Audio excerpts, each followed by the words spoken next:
नमस्कार विद्यार्थी मित्रांनो, आपल्या सर्वांचं मनापासून स्वागत आहे. पवित्र पोर्टलवरती प्रचंड सुधारणा करण्यात येत आहेत आणि ह्यामध्ये एक अत्यंत महत्त्वाची सुधारणा जी काल करण्यात आली, 20 जानेवारी रोजी करण्यात आली, त्या संदर्भामध्ये आता आपण चर्चा करणार आहोत.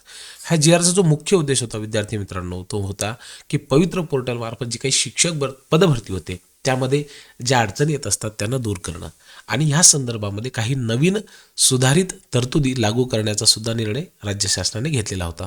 असं निदर्शनास आलेलं आहे की अनेक अडचणी येत असतात शिक्षक भरती होत असताना आणि त्यामुळे ही प्रक्रिया खूप लांब चालते, खूप दीर्घ वेळ चालत राहते आणि ह्या सगळ्या अडचणींवरती मात करण्यासाठी आता हा राज्य शासनाने निर्णय घेतलेला आहे.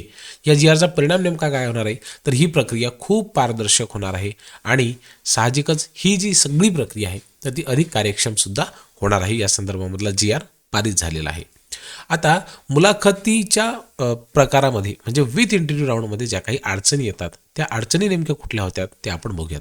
की मुलाखतीसह निवडीच्या प्रकारामध्ये उमेदवारांची शिफारस झाल्याच्या नंतर कागदपत्र पडताळणीसाठी किंवा पुढील प्रक्रियेसाठी जातच नाहीत आणि त्यामुळं काय होतात की संस्थेची पदही रिक्त राहतात आणि विविध नामांकित संस्थांमध्ये सुद्धा असा प्रकार घडलेला आहे आणि त्यामुळं जर समजा उमेदवार अनुपस्थित राहिला किंवा या प्रक्रियेमध्ये जर अडकला तर पदभरती ही विलंबाने होते आणि त्याचा परिणाम हा शिक्षण व्यवस्थेवरती होतो.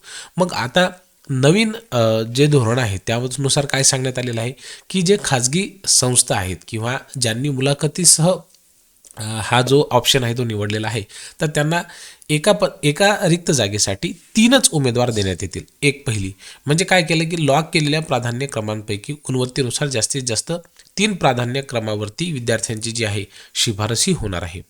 पुढं काय महत्त्वाचं की संस्थेने जे काही रिक्त जागांचं प्रमाण आहे हे रिक्त जागांचं प्रमाण उमेदवार उपलब्ध झाल्याच्या नंतर फक्त आणि फक्त 45 दिवसांमध्येच ही निवड प्रक्रिया पूर्ण करणं आवश्यक आहे.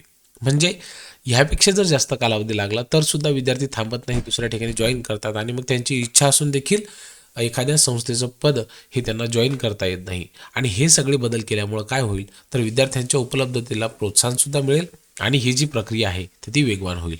आता जर हे पद रिक्त राहिलं म्हणजे विद्यार्थ्यांनी जॉईन केलं नसेल किंवा मग संस्थेला ते जे उमेदवार दिलेले होते ते आवडलेच नाहीत तर अशा परिस्थितीमध्ये जे काही रिक्त पदं राहिलेले असतील त्यांची माहिती पोर्टलवरती भरावी लागणार आहे. त्यासोबतच पदांचा गट कुठला आहे, विषय कुठला आहे आणि त्या संदर्भामधली आरक्षणाची आणि इतर अन्य सगळी माहिती ही पोर्टलवरती द्यावी लागणार आहे आणि त्यासाठी जे आहे तर एक टाईम लिमिटसुद्धा बाउंड करण्यात येणार आहे की त्या दिलेल्या वेळेमध्येच ही सगळी प्रक्रिया पूर्ण करावी लागणार आहे.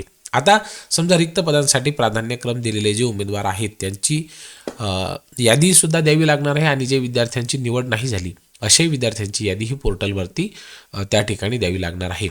गुणवत्तेनुसार विहित प्रमाणामध्ये पोर्टलवरती मुलाखतसुद्धा घ्यावी लागणार आहे आणि अध्यापन कौशल्यासाठी त्यांची शिफारससुद्धा होणार आहे. याचा फायदा काय होईल तर ही जी रिक्त पदं आहेत तर ती लवकरात लवकर भरले जातील. आता दुसरी महत्त्वाची अडचण अशी होती की जर समजा एखाद्या संस्थेने मुलाखती या प्रकारामध्ये उमेदवारांची निवड केलेली असेल तर त्यानंतर त्यांची अनेक वेळा असं होते की नियुक्ती नाकारल्या जाते किंवा नियुक्ती प्रक्रिया ही प्रलंबित ठेवल्या जाते. म्हणजे मुंबईचे 1-2 असे कॉलेज मी बघितलेले आहेत की ज्या ठिकाणी त्यांना या प्रक्रियेबद्दल माहितीच नव्हती आणि त्यामुळं विद्यार्थ्यांचं इंटरव्ह्यूमध्ये सिलेक्शन होऊन सुद्धा झाल्यानंतर देखील त्या ठिकाणी त्यांना नियुक्ती देण्यातच आलेली नव्हती असं काही ठिकाणी आढळण्यात आलेलं आहे. आणि याच्यामागचं कारण असं आहे की उमेदवारांमध्ये मग त्यामुळे निराशा येते, पदभरतीमध्ये अडथळा निर्माण होतो आणि कारण असं आहे की ते संस्थांच्या मनमानी कारभारामुळे तसं होते.